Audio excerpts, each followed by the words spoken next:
Assalamualaikum warahmatullahi wabarakatuh.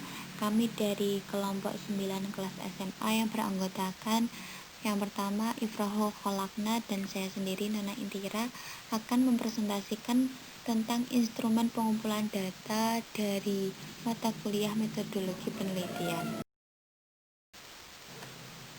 Yang pertama, pengertian instrumen pengumpulan data. Apa itu instrumen pengumpulan data? Instrumen itu sendiri adalah suatu alat atau fasilitas yang digunakan peneliti dalam mengumpulkan data agar pekerjaannya lebih mudah dan hasilnya lebih baik, sehingga akan mudah untuk diolah. Sedangkan instrumen pengumpulan data adalah alat bantu yang digunakan oleh peneliti untuk mengumpulkan informasi kuantitatif tentang variabel yang sedang diteliti. Instrumen pengumpulan data merupakan alat yang digunakan untuk mengukur data yang hendak dikumpulkan. Instrumen pengumpulan data ini pada dasarnya tidak terlepas dari metode pengumpulan data. Bila metode pengumpulan datanya adalah depth interview atau wawancara mendalam, maka instrumennya adalah pedoman wawancara terbuka atau tidak terstruktur. Bila metode pengumpulannya data observasi atau pengamatan, maka instrumennya adalah pedoman observasi atau pedoman pengamatan terbuka atau tidak terstruktur. Begitu pula jika metode pengumpulannya adalah dokumentasi, maka instrumennya terkait tentang format pustaka atau format dokumen itu sendiri. Di dalam instrumen penelitian, sebelum menyusun instrumen penelitian, penting untuk diketahui pula bentuk-bentuk instrumen pengumpulan data yang akan digunakan dalam penelitian.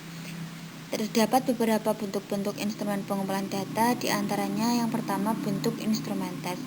Bentuk instrumen ini dapat berupa rentetan pertanyaan, lembar kerja atau sejenisnya yang dapat digunakan untuk mengukur pengetahuan, keterampilan, bakat, dan kemampuan dari subjek penelitian. Lembar instrumen berupa tes ini berisi soal-soal yang terdiri atas butir-butir soal, dan setiap butir soalnya mewakili satu jenis variabel yang sedang diukur. Dalam bentuk instrumen ini terdapat beberapa macam tes, yaitu tes kepribadian, tes bakat, tes inteligensi yang dilakukan untuk memperkirakan tingkat intelektual seseorang, tes sikap, tes minat, dan tes prestasi. Yang kedua, terdapat bentuk instrumen interview. Bentuk instrumen interview ini berupa suatu bentuk dialog yang dilakukan oleh peneliti untuk memperoleh informasi dari responden, yang dinamakan dengan interview. Instrumennya dinamakan pedoman wawancara atau interview guide. Dalam pelaksanaannya, interview dapat dilakukan secara terstruktur dan tidak terstruktur atau bebas. Bebas di sini artinya pewawancara bebas menanyakan apa saja kepada terwawancara tanpa harus membawa lembar pedomannya. Syarat interview ini adalah pewawancara harus tetap mengingat data yang harus terkumpul. Selain itu, ada juga interview yang bebas terpimpin, di mana pewawancara bebas melakukan interview dengan hanya menggunakan pedoman yang memuat garis besarnya saja. Selanjutnya ada bentuk instrumen observasi. Instrumen yang digunakan dalam observasi ini dapat berupa pedoman pengamatan, tes, kuesioner, rekaman gambar, dan rekaman suara. Ada beberapa bentuk instrumen observasi, diantaranya yaitu observasi partisipasi, di mana metode pengumpulan data ini menggunakan pengamatan dan penginderaan. Yang kedua, observasi tidak terstruktur, di mana pengamatan yang dilakukan ini tidak menggunakan pedoman observasi. Yang terakhir, observasi kelompok, di mana pengamatan yang dilakukan oleh sekelompok atau tim peneliti. Yang keempat, bentuk instrumen dokumentasi. Bentuk instrumen dokumentasi ini terdiri dari dua macam, yaitu pedoman dokumentasi yang memuat garis-garis besar atau kategori yang akan dicari datanya, dan checklist yang memuat daftar variabel yang akan dikumpulkan datanya. Instrumen dokumentasi ini dikembangkan untuk penelitian dengan menggunakan pendekatan analisis. Selain itu, digunakan juga dalam penelitian untuk mencari bukti-bukti sejarah, landasan hukum, dan peraturan-peraturan yang pernah berlaku. Dalam bentuk instrumen ini, maka dapat dilakukan penelitiannya dengan subjek berupa buku-buku, majalah, dokumen, peraturan-peraturan, notulen rapat atau catatan harian, dan lain sebagainya.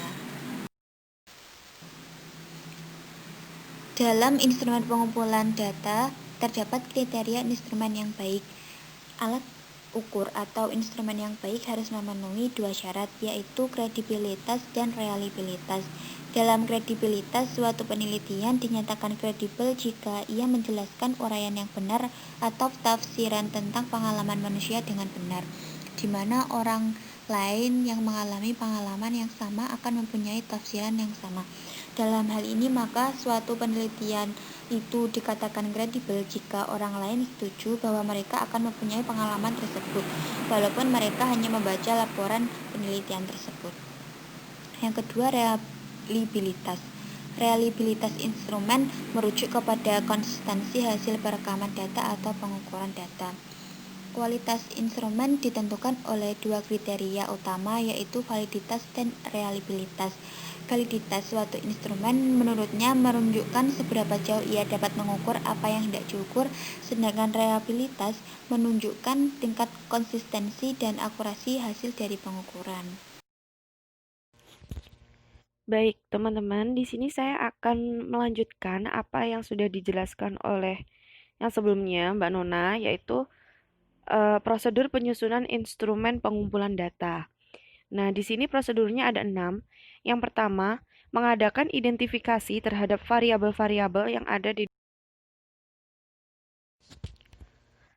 Perlu diketahui juga, jadi suatu metode pengumpulan data itu tidak hanya satu instrumen pengumpulan data atau sebaliknya bahkan lebih. Contoh, penelitian yang menggunakan metode angket dengan jenis instrumen angket.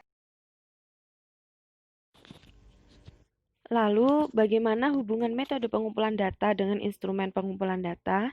Jadi, hubungan metode pengumpulan data dengan instrumen pengumpulan data itu sangat erat. Perlu diketahui juga, jadi suatu metode pengumpulan data itu tidak hanya satu instrumen pengumpulan data atau sebaliknya bahkan lebih.